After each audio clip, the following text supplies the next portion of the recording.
got back into radio, and you probably know this. There's this word in the dictionary that's kind of ugly. It's called consolidation. And all these radio... In the radio business, it is an ugly word, yes. And they started doing all this consolidating, and I kind of saw the writing on the wall, and it was January of 1999, and I said, you know what, let me try this out on my own. And I started on July with a couple of people that said, hey, we'll bank on you. And the most fortunate deal, though, it was August 13th of 1999. And Steve and I were very, very close, Steve Patterson, and I called him and says, hey, I know Yaz is out of town, she's at market. Why don't you come on over, we'll put some steaks on the grill, some Ritas, throw the kids in the pool.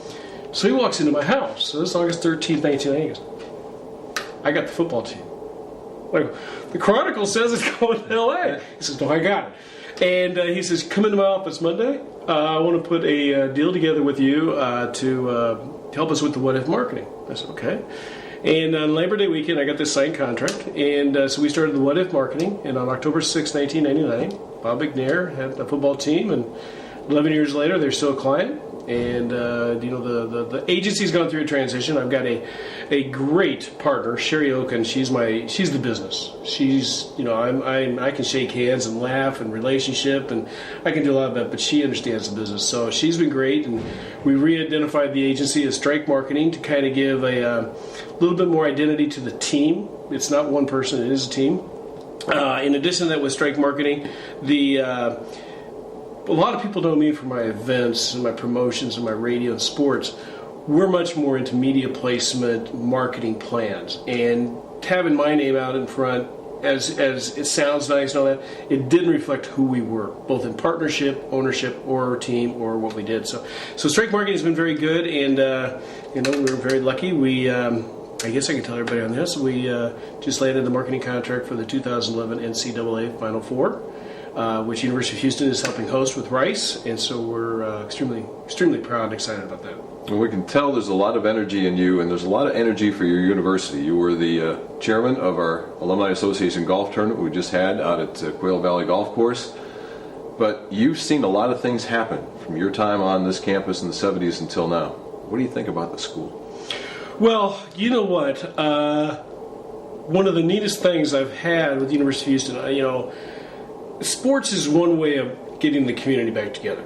And I really like our president. I don't know her, but from what I understand, she sees that the athletic department is an extension of marketing, which I think is brilliant. It is absolutely brilliant. But now what I see is you got a pretty good nucleus of people in this athletic department. But we've got a great leader, this president. And I still have not met her, and I can't wait. But what she has done has been fantastic, getting us to be a Tier 1. I just read in the Chronicle about a month ago, it's been the largest fundraising year for the University of Houston, over $100 million into this school. The plans she has. When you and I were here in this campus, I think we might have had 3,000 total residents on campus. From what I understand, with the new dorms that have opened, they're over 7,000 or 8,000 now. I don't know what the actual number is, but she's more than doubled the population on campus, which is great. That, so many years, a lot of our, I don't want to call them enemies, but our competitors like the A&M and the Texas, all that, Commuter, Cougar High, and all that. No, this is a great university. And then they got Mike Paday to be the president of the Alumni Association. Could not describe a better person for that. And I even told him, I said, with this president, with this athletic department, with the alumni department, there's too many of us, and I'll be the first to say this. We were sitting in the closet, sitting on our hands, being quiet. It's time to stand up. I'm a Coug. I went here. I had great friends. I still have those friends. My career was shaped by this school. The things that I did out here, no, you don't have to come to every football game. But I'll tell you, if you do come to one, this Robertson Stadium is you're going to have a great time.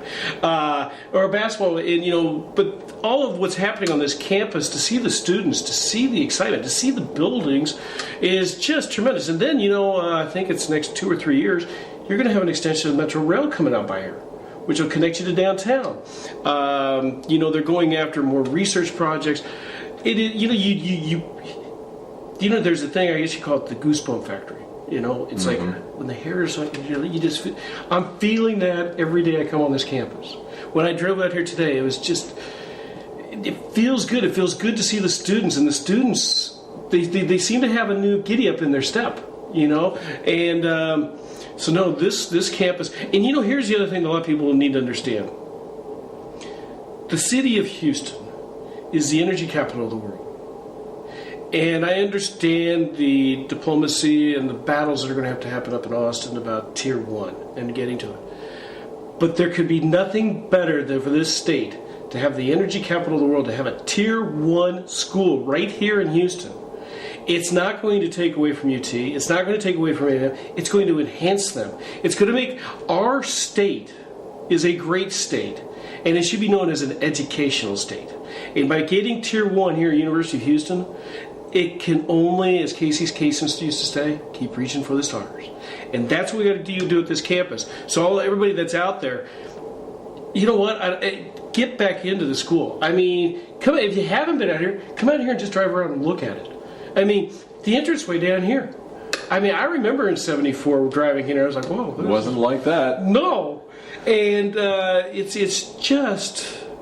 awesome. I mean, so I'm pretty pumped about where this is going, and I'm ashamed I was quiet for so long. Boy, I'm going to make up for it now. All right. So if you're like Joe Pogge, and he's on our board of directors, and he's telling you that from his heart, that he was quiet once upon a time. If you've been quiet once upon a time, now's an easy way for you to get back in. Join the Alumni Association. It's very simple. All you have to do is sign up at our website, www.houstonalumni.com. Various membership plans available. We have plans for recent grads, old-time grads, faculty and staff, and if you've been a member, and thank goodness you have been, you might want to consider upgrading to life member status. Because of your help, we were able to give out $180,000 worth of scholarship money last year to deserving students here at the University of Houston. We'd like to do more, but we need your help to do it. So go to the website, www.houstonalumni.com, to find out how to join your Houston Alumni Association. For Joe Pogge, I'm Tom Franklin. Thanks for joining us.